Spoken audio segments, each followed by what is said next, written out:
پناہ مانگتا ہوں میں اللہ کی شیطان مردود سے۔ شروع نام سے اللہ کے جو بڑا مہربان نہایت رحم کرنے والا ہے۔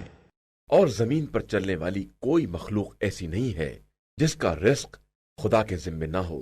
وہ ہر ایک کے سونپے جانے کی جگہ اور اس کے قرار کی منزل کو جانتا ہے، اور سب کچھ کتاب مبین میں محفوظ ہے۔ اور وہی وہ ہے جس نے آسمانوں اور زمین کو 6 دنوں میں پیدا کیا ہے، اور اس کا تخت اقتدار پانی پر تھا تاکہ تمہیں آزمائے کہ تم میں سب سے بہتر عمل کرنے والا کون ہے۔ اور اگر آپ صلی اللہ علیہ وآلہ وسلم کہیں گے کہ تم لوگ موت کے بعد پھر اٹھائے جانے والے ہو، تو یہ کافر کہیں گے کہ یہ تو صرف ایک کھلا ہوا جادو ہے۔ اور اگر ہم ان کے عذاب کو ایک معینہ مدت کے لیے ٹال دیں تو طنز کریں گے کہ عذاب کو کس چیز نے روک لیا ہے۔ آگاہ ہو جاؤ کہ جس دن عذاب آ جائے گا تو پھر پلٹنے والا نہیں ہے، اور پھر وہ عذاب ان کو ہر طرف سے گھیر لے گا جس کا یہ مذاق اڑا رہے تھے۔ اور اگر ہم انسان کو رحمت دے کر چھین لیتے ہیں تو مایوس ہو جاتا ہے اور کفر کرنے لگتا ہے، اور اگر تکلیف پہنچنے کے بعد نعمت اور آرام کا مزہ چکھا دیتے ہیں تو کہتا ہے کہ اب تو ہماری ساری برائیاں چلی گئیں، اور وہ خوش ہو کر اکڑنے لگتا ہے۔ علاوہ ان لوگوں کے جو ایمان لائے اور انہوں نے نیک اعمال کیے کہ ان کے لیے مغفرت ہے اور بہت بڑا اجر بھی ہے۔ بس کیا تم ہماری وحی کے بعض حصوں کو اس لیے ترک کرنے والے ہو، یا اس سے تمہارا سینہ اس لیے تنگ ہوا ہے کہ یہ لوگ کہیں گے کہ ان کے اوپر خزانہ کیوں نہیں نازل ہوا، یا ان کے ساتھ ملک کیوں نہیں آیا؟ تو آپ صرف عذاب الہی سے ڈرانے والے ہیں، اور اللہ ہر شے کا نگراں اور ذمہ دار ہے۔ کیا یہ لوگ کہتے ہیں کہ یہ قرآن بندے نے گڑھ لیا ہے؟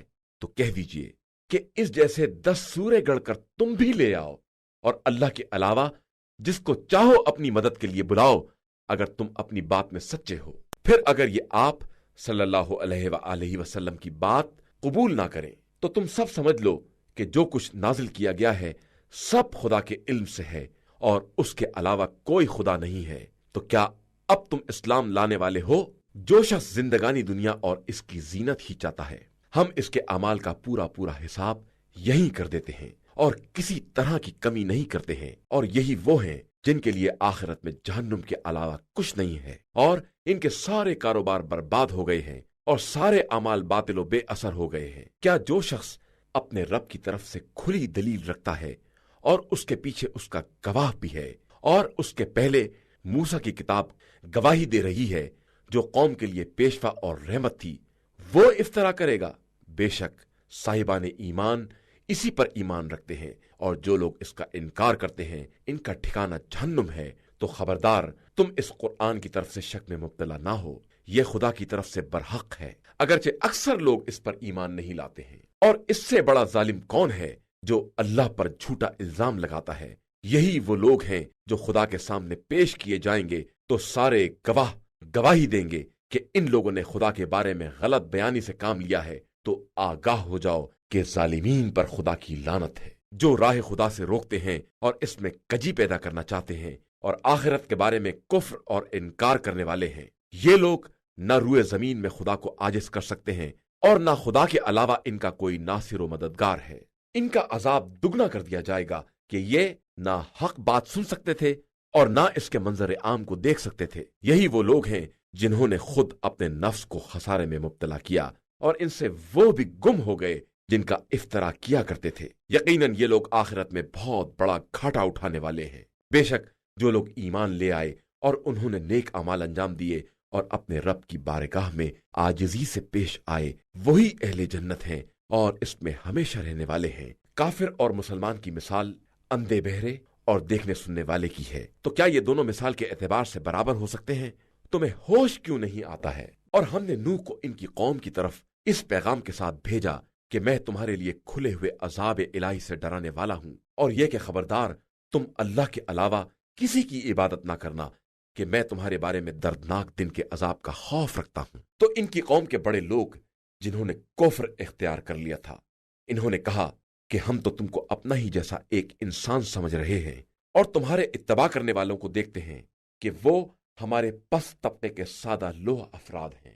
ہم تم میں اپنے اوپر کوئی فضیلت نہیں دیکھتے ہیں بلکہ تمہیں جھوٹا خیال کرتے ہیں۔ انہوں نے جواب دیا کہ اے قوم، تمہارا کیا خیال ہے کہ اگر میں اپنے پروردگار کی طرف سے دلیل رکھتا ہوں اور وہ مجھے اپنی طرف سے وہ رحمت عطا کر دے جو تمہیں دکھائی نہ دے، تو کیا میں ناگواری کے باوجود زبردستی تمہارے اوپر لاد سکتا ہوں؟ اے قوم، میں تم سے کوئی مال تو نہیں چاہتا ہوں، میرا اجر تو اللہ کے ذمہ ہے، اور میں صاحبان ایمان کو نکال بھی نہیں سکتا ہوں کہ وہ لوگ اپنے پروردگار سے ملاقات کرنے والے ہیں۔ البتہ میں تم کو ایک جاہل قوم تصور کر رہا ہوں۔ اے قوم، میں ان لوگوں کو نکال باہر کر دوں تو اللہ کی طرف سے میرا مددگار کون ہوگا؟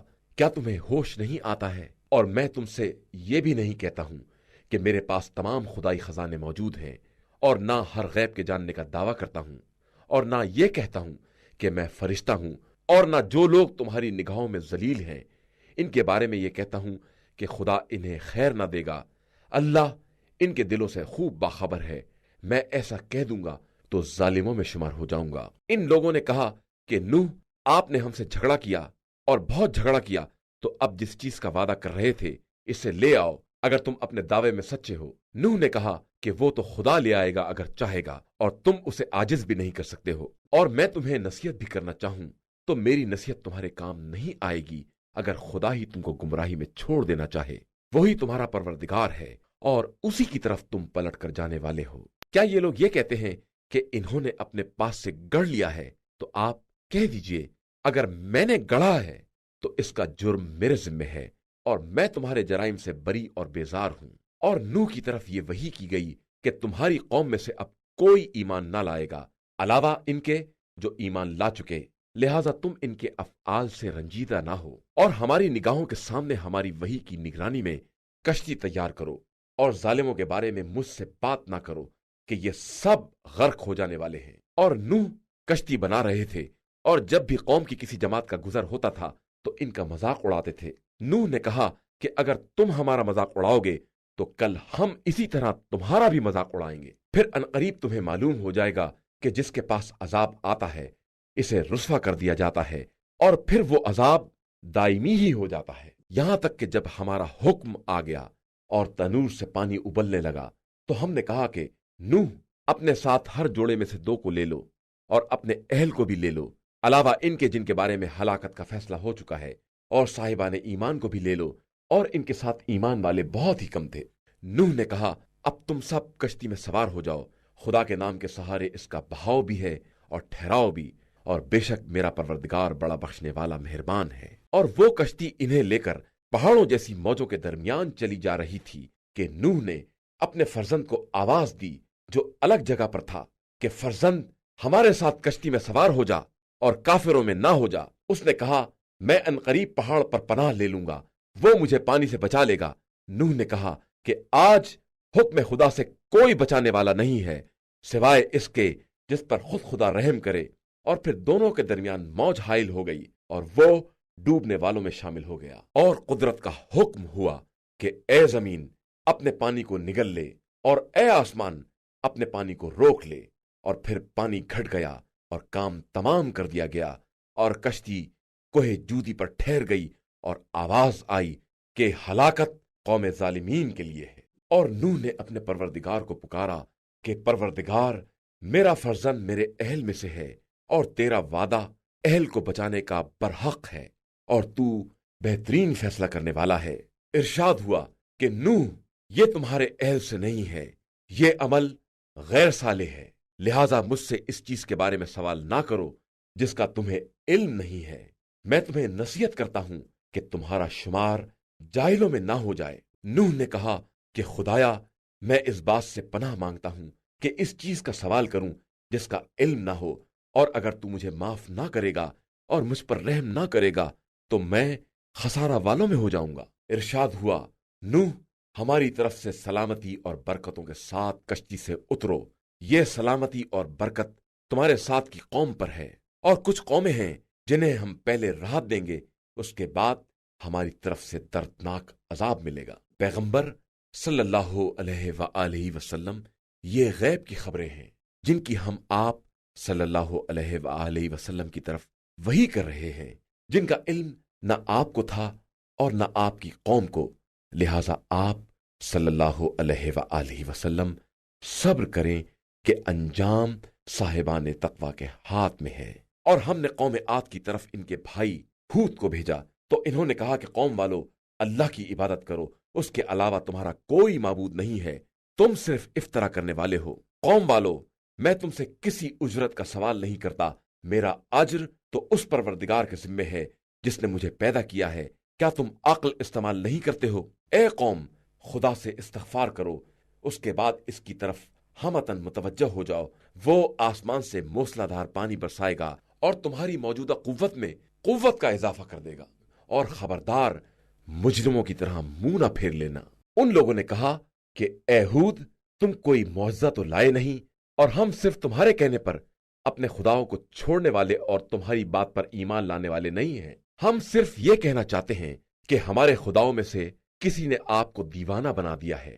ہود نے کہا کہ میں خدا کو گواہ بنا کر کہتا ہوں، اور تم بھی گواہ رہنا کہ میں تمہارے شرک سے بیزار ہوں، لہذا تم سب مل کر میرے ساتھ مکاری کرو اور مجھے مہلت نہ دو۔ میرا اعتماد پروردگار پر ہے جو میرا اور تمہارا سب کا خدا ہے، اور کوئی زمین پر چلنے والا ایسا نہیں ہے جس کی پیشانی اس کے قبضے میں نہ ہو۔ میرے پروردگار کا راستہ بالکل سیدھا ہے۔ اس کے بعد بھی انحراف کرو تو میں نے خدائی پیغام کو پہنچا دیا ہے۔ اب خدا تمہاری جگہ پر دوسری قوموں کو لے آئے گا اور تم اس کا کچھ نہیں بگاڑ سکتے ہو۔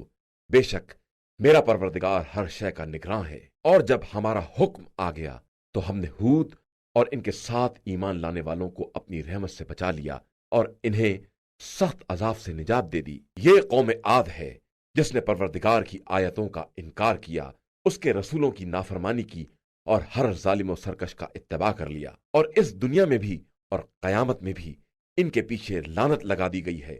آگاہ ہو جاؤ کہ عاد نے اپنے پروردگار کا کفر کیا، تو اب ہود کی قوم عاد کے لیے ہلاکت ہی ہلاکت ہے۔ اور ہم نے قوم سمود کی طرف ان کے بھائی صالح کو بھیجا، اور انہوں نے کہا کہ اے قوم، اللہ کی عبادت کرو، اس کے علاوہ کوئی خدا نہیں ہے، اس نے تمہیں زمین سے پیدا کیا ہے اور اس میں آباد کیا ہے، اور اب اس سے استغفار کرو اور اس کی طرف متوجہ ہو جاؤ کہ میرا پروردگار قریب تر اور دعاؤں کا قبول کرنے والا ہے۔ ان لوگوں نے کہا کہ اے صالح، اس سے پہلے تم سے بڑی امیدیں وابستہ تھیں، کیا تم اس بات سے روکتے ہو کہ ہم اپنے بزرگوں کے معبودوں کی پرستش کریں؟ ہم یقیناً تمہاری دعوت کی طرف سے شک اور شبے میں ہیں۔ انہوں نے کہا کہ اے قوم، تمہارا کیا خیال ہے کہ اگر میں اپنے پروردگار کی طرف سے دلیل رکھتا ہوں اور اس نے مجھے رحمت عطا کی ہے، تو اگر میں اس کی نافرمانی کروں گا تو اس کے مقابلے میں کون میری مدد کر سکے گا؟ تم تو گھاٹے میں اضافے کے علاوہ کچھ نہیں کر سکتے ہو۔ اے قوم، یہ ناقہ اللہ کی طرف سے ایک نشانی ہے، اسے آزاد چھوڑ دو تاکہ زمین خدا میں چین سے کھائے، اور اسے کسی طرح کی تکلیف نہ دینا کہ تمہیں جلد ہی کوئی عذاب اپنی گرفت میں لے لے۔ اس کے بعد بھی ان لوگوں نے اس کی کونچیں کاٹ دیں، تو صالح نے کہا کہ اب اپنے گھروں میں 3 دن تک اور آرام کرو، یہ وعدہ الہی ہے جو غلط نہیں ہو سکتا ہے۔ اس کے بعد جب ہمارا حکم عذاب آ پہنچا تو ہم نے صالح اور ان کے ساتھ کے صاحبان ایمان کو اپنی رحمت سے اپنے عذاب اور اس دن کی رسوائی سے بچا لیا کہ تمہارا پروردگار صاحب قوت اور سب پر غالب ہے۔ اور ظلم کرنے والوں کو ایک چنگھاڑ نے اپنی لپیٹ میں لے لیا تو وہ اپنے دیار میں اوندھے پڑے رہ گئے، جیسے کبھی یہاں بسے ہی نہیں تھے۔ آگاہ ہو جاؤ کہ سمود نے اپنے رب کی نافرمانی کی ہے، اور ہوشیار ہو جاؤ کہ سمود کے لیے ہلاکت ہی ہلاکت ہے۔ اور ابراہیم کے پاس ہمارے نمائندے بشارت لے کر آئے اور آ کر سلام کیا، تو ابراہیم نے بھی سلام کیا، اور تھوڑی دیر نہ گزری تھی کہ بھنا ہوا بچڑا لے آئے، اور جب دیکھا کہ ان لوگوں کے ہاتھ ادھر نہیں بڑھ رہے ہیں تو تعجب کیا اور ان کی طرف سے خوف محسوس کیا۔ انہوں نے کہا کہ آپ ڈرے نہیں، ہم قوم لوط کی طرف بھیجے گئے ہیں۔ ابراہیم کی زوجہ اسی جگہ کھڑی تھی، یہ سن کر ہنس پڑی، تو ہم نے انہیں اسحاق کی بشارت دے دی، اور اسحاق کے بعد پھر یعقوب کی بشارت دی۔ تو انہوں نے کہا کہ یہ مصیبت اب میرے یہاں بچہ ہوگا، جبکہ میں بھی بوڑھی ہوں اور میرے میاں بھی بوڑھے ہیں، یہ تو بالکل عجیب سی بات ہے۔ فرشتوں نے کہا کہ کیا تمہیں حکم الہی میں تعجب ہو رہا ہے؟ اللہ کی رحمت اور برکت تم گھر والوں پر ہے، وہ قابل حمد اور صاحب مجد و بزرگی ہے۔ اس کے بعد جب ابراہیم کا خوف